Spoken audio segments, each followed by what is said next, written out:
नमस्कार दोस्तों, आप सभी को रैपिड एजुकेशन चैनल की एक और क्लास में स्वागत है। आज हम प्रेमचंद में प्रेमचंद की जीवनी है वो देखने वाले हैं। इसका प्रकाशन 1956 में हुआ है।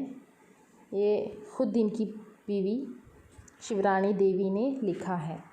इस जीवनी में प्रेमचंद के बचपन से लेकर अंतिम दिनों तक का वर्णन किया गया है। उनका जन्म 31 जुलाई 1880 को शनिवार के दिन हुआ था। बनारस के 4 मील दूर लम्ही गांव में इनका जन्म हुआ था। इनके पिता के नाम अजायब लाल और माँ का नाम आनंदी बाई था।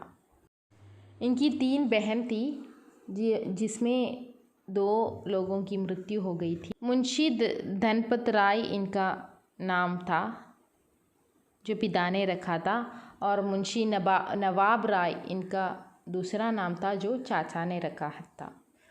8 साल में इनकी माँ की मृत्यु हो जाती है। पिता का तबादला होने की वजह से वे दादी के पास रहने लगते हैं और कुछ दिन बाद वहाँ पे चाची आ जाते हैं और चाची वहाँ पे कब्ज़ा कर लेते हैं। 12 साल में अलग मकान किराए पर लेकर पिता के साथ रहने लगते हैं और उस मकान का भी वर्णन इस जीवनी में होता है। इन्होंने 2 विवाह की है। पहली पत्नी के बारे में कुछ जिक्र नहीं है। पहली पत्नी प्रेमचंद से उम्र में बड़ी थी और दूसरी पत्नी शिवरानी देवी है जो ये जीवनी लिख रही है। ये एक विधवा थी। 11 साल में इनकी शादी हो गई थी और तुरंत विधवा भी हो गई थी और इन्होंने एक विधवा से विवाह किया था। इस जीवनी में प्रेमचंद के जो रोज़ की वृत्ति होती थी उन सब का विवरण होता था। ये 4 बजे उठते थे, उसके बाद क्या क्या करते थे, क्या क्या दिनचर्याएँ होती थी, ये सब विस्तृत रूप से यहाँ पे वर्णित होते हैं।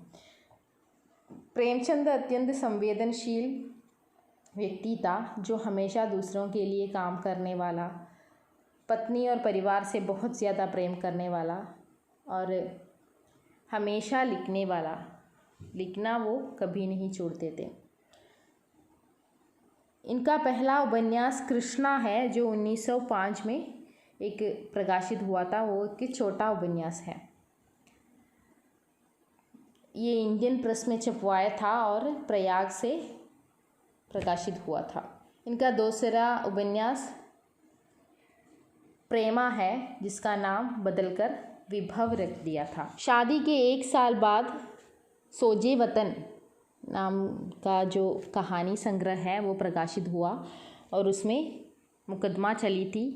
जब्त कर लिया गया था सरकार द्वारा, क्योंकि उनमें देशभक्ति जगाने वाली कहानियाँ थी जिससे लोग अंग्रेज़ी सरकार के ख़िलाफ़ आवाज़ उठा सकते थे, इसलिए उन्हें जब्त कर लिया गया था। उनमें ये दुनिया का अनमोल रतन जैसी कहानियाँ आती हैं जो देशभक्ति जगाते हैं। इनमें इससे सोजे वतन की एक कॉपी रखकर बाकी सब सरकार को बेच दिया गया और जला दिया गया। इसमें पारिवारिक मतभेदों का भी वर्णन मिलता है। चाची हमेशा सख्ती से पेश आते थे प्रेमचंद से, लेकिन प्रेमचंद हमेशा बहुत ही अच्छा व्यवहार उनसे करते थे। वे हर काम में पत्नी की सहायता करते थे, लेखन कार्य में उसकी प्रशंसा करते थे। एक आदर्श पति के रूप में प्रेमचंद को दर्शाया है। इन्होंने 3 पत्रिकाओं का संपादन किया है। मर्याद, हंस जागरण आदि पत्रिकाओं का संपादन उन्होंने अंतिम समय तक किया है। इनकी नौकरी कानपुर, गोरखपुर, मुंबई आदि देशों में भी लगी थी। 1935 में प्रगतिशील लेखक संघ के पहले सभापति के रूप में प्रेमचंद आया था। प्रेमचंद हमेशा लिखते रहते थे। उनका कहना है कि जिस दिन मैं लिखता नहीं उस दिन मेरा दिन व्यर्थ गया। वे घर के नौकरों के प्रति भी बहुत संवेदनशील था। नौकर होते हुए भी अपना काम खुद करते थे और नौकर अगर बीमार होते थे तो उनकी भी सेवा कर देते थे। उनके 2 बेटे थे, श्रीपद राय धुन्नु और अमृत राय बन्नू। लड़की की शादी वो करवाते हैं, लेकिन वो कन्यादान की विधि से सहमत नहीं है, वो रस्म को वो नहीं मानता। दान तो बेजान चीज़ों का दिया जाता है। ये कन्या तो जान है, हमारे जान है।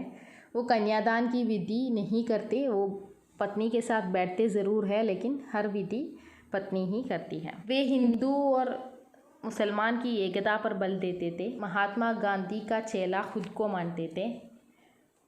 राष्ट्रभाषा हिंदुस्तानी मानते थे, जिसमें हिंदी और उर्दू का समन्वय दिखाई देता है, जिसमें किसी भी धर्म का कोई जिक्र नहीं, बस एक भाषा के रूप में वो समन्वय, भाषा भी समन्वय के वे मानते थे। कहते थे कि उनका लिखना जो है वो समाज सेवा के लिए है, वो हमेशा समाज सेवा में बल दिया करते थे। होली दिवाली सब धूमधाम से मनाते थे, फिजूल खर्ची का विरोध करते थे। और इसमें मद्रास भ्रमण की कहानी भी है, और किसी के बुलाने पर वो हमेशा जाते थे, कभी किसी को मना नहीं करते थे, और जब भी जाते थे पत्नी को साथ लेकर जाते थे। अंतिम समय की बीमार होने के बारे में भी इसमें ज़िक्र है। वो उस वक्त भी साहित्यकार गोर्की के मौत की शोक सभा में शामिल होने के लिए गए थे। भाषण लिख कर गए थे, और तबीयत अच्छा न होने के वजह से वो पढ़ नहीं पाए, दूसरों से पढ़वाया। वे किसी जाति या धर्म को नहीं मानते थे, वो पूरे समाज को एक मानते थे। वे पत्नी के अलावा किसी और से अपना सेवा नहीं करवाते थे। उनका कहना है कि वो किसी का ऋण नहीं रखना चाहते। 8 अक्टूबर 1936 में उनकी मृत्यु हो जाती है। यहाँ पे जीवनी ख़त्म होती है, और प्रेमचंद की जो पूरी ज़िंदगी है वो इसमें तस्वीर की तरह शिवरानी देवी ने खींच लिया है। अगले क्लास में फिर से मिलती हूँ। धन्यवाद।